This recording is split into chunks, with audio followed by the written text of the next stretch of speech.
سلام الله عليكم ورحمة وبركاته أصدقائي الكرام. نكمل رسم بقية عناصر المنظر الذي بدأناه. منظر كبير جدا. قسمنا رسم العناصر على فيديوهات أكثر من فيديو كي تكمل الفائدة وما يكونش في ملل. اليوم شاهدوا معايا كيفية رسم هذه الجزئية وكيفية رسم الحجارة بهذه الطريقة الرائعة خطوة بخطوة. وطبعا الزروع والكتل النباتية دي هنرجع لها تاني ببعض التفاصيل الرائعة أيضا. تابعوا معي. لو لاحظنا ادينا مساحة هذه الحجارة بلون مبدئي، والآن نقسم هذه الحجارة لدوائر مغلقة، كل دايرة عبارة عن حجر وحدها. قسمناها لدوائر مغلقة كي نعطي الضوء والظل بشكل انفرادي لكل دايرة لكل حجر. تابعوا معايا كيف تتحول هذه الأحجار إلى مجسمة وثلاثية الأبعاد. لو تلاحظ بدأنا ندي ظل من تحت كل حجر ومن ناحية الشمال. ظل كل حجر بياخد ظل من تحت، الجزء اللي تحت، ومن ناحية الشمال، وهياخد ضوء من الجزء الأعلى كل حجر لوحده ومن ناحية اليمين. الآن بنعطي أضواء في الحجارة من أعلى ومن ناحية اليمين فقط. أما الجزئية المرتفعة دي، المسطح العالي ده، هياخد طبعا بلون مضيء شوية عن مجسم الحجارة الرأسي. بنزود الإضاءة واحدة واحدة، ولكن كل الإضاءة بنضعها في كل حجر من أعلى ومن ناحية اليمين. قمنا بتظليل الحجارة ووضع جسر ظل يحيط بكل حجارة، حوالين كل حجارة، وسنضع أعلى ظل في الأماكن العميقة إن شاء الله. تابعوا معايا. ونضع أعلى ضوء في الأماكن المرتفعة جدا من أعلى أو من على اليمين.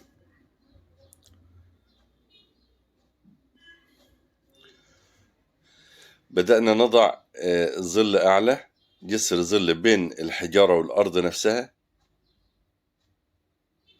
ونضع ظل أعلى بين كل حجارة والتانية، هكذا. فيحدث التباين في الحال كما نشاهد، وتظهر الأعماق بشكل واقعي.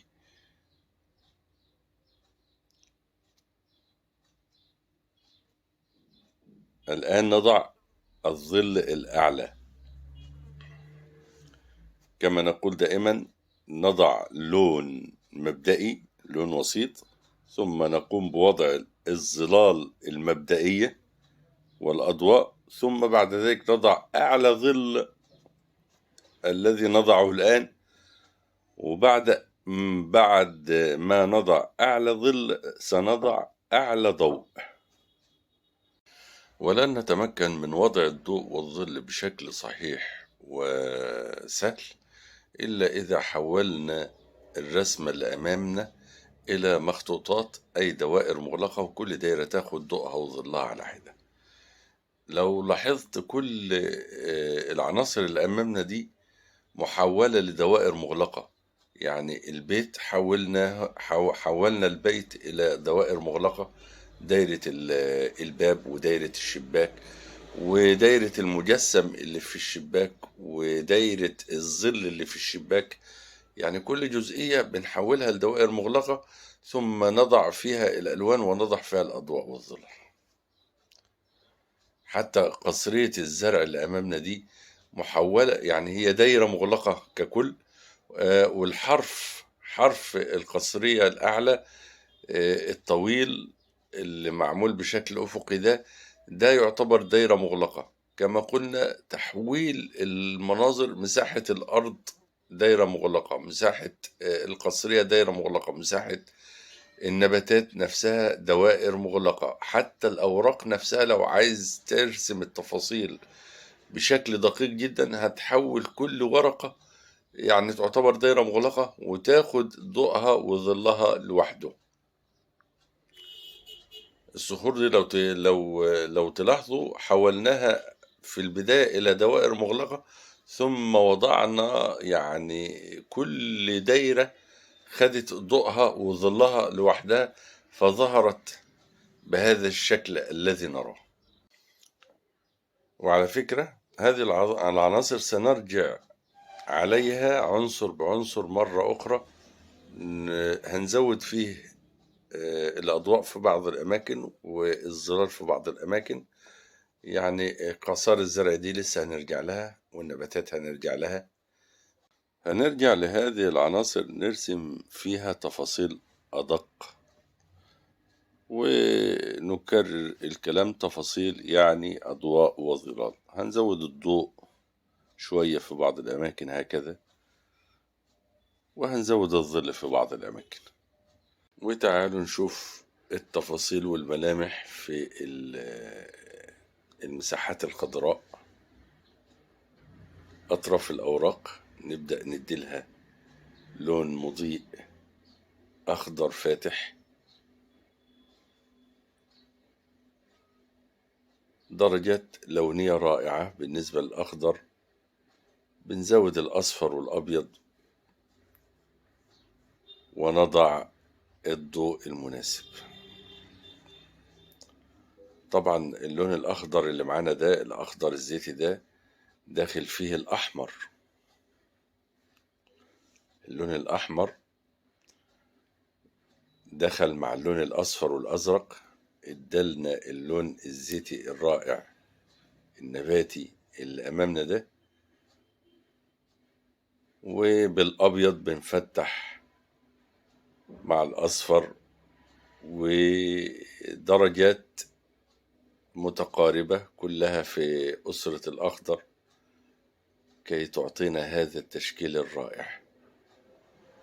بنزود الأصفر شوية في الأطراف، وفي الأطراف الأعلى على الإطلاق بنزود الأبيض مع الأصفر.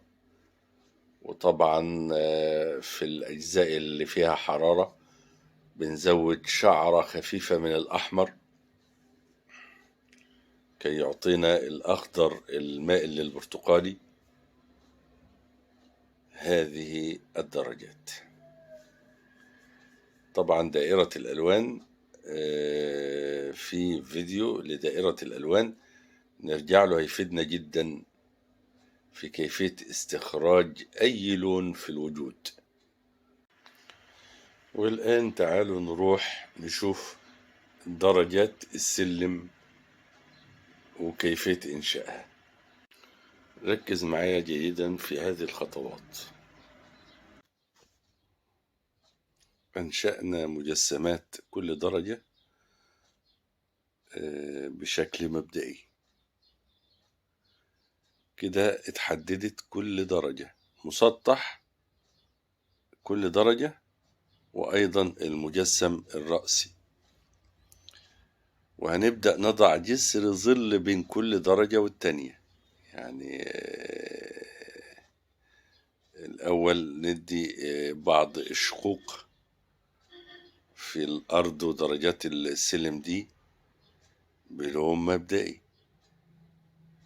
طبعا ده لون وسيط عملنا بالشقوق، لأن بعد كده هنزود العمق بلون غامق شوية فيظهر أو تظهر هذه الشقوق بشكل واقعي جدا. هكذا شفت. وضعنا جسور ظلية مبدئية، والآن بنضع أعلى ظل في أعماق هذه الشقوق، ووضعنا أعلى ظل في خط تلاقي الأشياء ببعضها. كل درجة والتانية بينها وبين التانية لازم نضع جسر ظل كده، فبيحدث التباين اللي احنا شايفينه ده بهذه السرعة وهذه الروعة. كما قلنا إنما هي خطوات بتوفر عليك كتير جدا. كنا بنلف وندور كتير لحد ما نبين العنصر اللي احنا عايزينه، ولكن مع الممارسة بدأنا نصل للهدف بأقل خطوات. وزي ما وضعنا أعلى ظل، الآن بنضع أعلى ضوء، أعلى ضوء في الأطراف العليا لكل جزئية بهذا الشكل، فيحدث ذلك التباين الرائع. أصدقائي الكرام، إذا كانت هناك استفادة وإذا أعجبكم هذا العمل وهذا الأداء، فقطعا ولا شك هذا العمل يحتاج إلى الدعم، فأذكركم بوضع إيجاب دعما لهذا المجهود وهذا التعب. بارك الله فيكم، وشكرا جزيلا للقلوب الطيبة الكريمة المتفاعلة. أما تعليقاتكم فهي تسعد القلب وأنتظرها، وأقرأ كل كلمة بل كل حرف بشغف وبحب. بارك الله فيكم. وفي الختام منتظركم، والفيديو القادم نكمل بقية هذا المنظر وبقية الجبل فيه تفاصيل رائعة هتكون في الفيديو القادم، وأيضا البيت ده لسه فيه تفاصيل رائعة، وحتى الجزئية اللي لسه باللون الأبيض على اليمين لو تلاحظوا، وجنبها القصاري دي لسه فيها تفاصيل، والجزئية اللي ما زالت بيضاء دي يا ترى هنعمل فيها ايه؟ ده اللي هنشوفه في الفيديو القادم إن شاء الله تعالى. وفي الحقيقة أنا منتظر رأيكم في هذا الأسلوب، تقطيع المنظر إلى فيديوهات أكثر من فيديو، وخاصة المناظر اللي فيها تفاصيل زي المنظر اللي معانا ده. منتظر رأيكم، المنظر على بعضه ولا نقطع بهذا الشكل وبالسرعة المعقولة؟ مستني رأيكم طبعا. طابت أوقاتكم بكل خير، وفي النهاية يا رب نكون استفدنا واستمتعنا، ويا رب نكون أضفنا لكم استفادة جديدة في عالم الرسم والفن التشكيلي، وعلى أمل اللقاء بكم واستكمال هذا المنظر الكبير. لكم مني أطيب المنى وأسمى الدعوات، والسلام عليكم ورحمة الله تعالى وبركاته.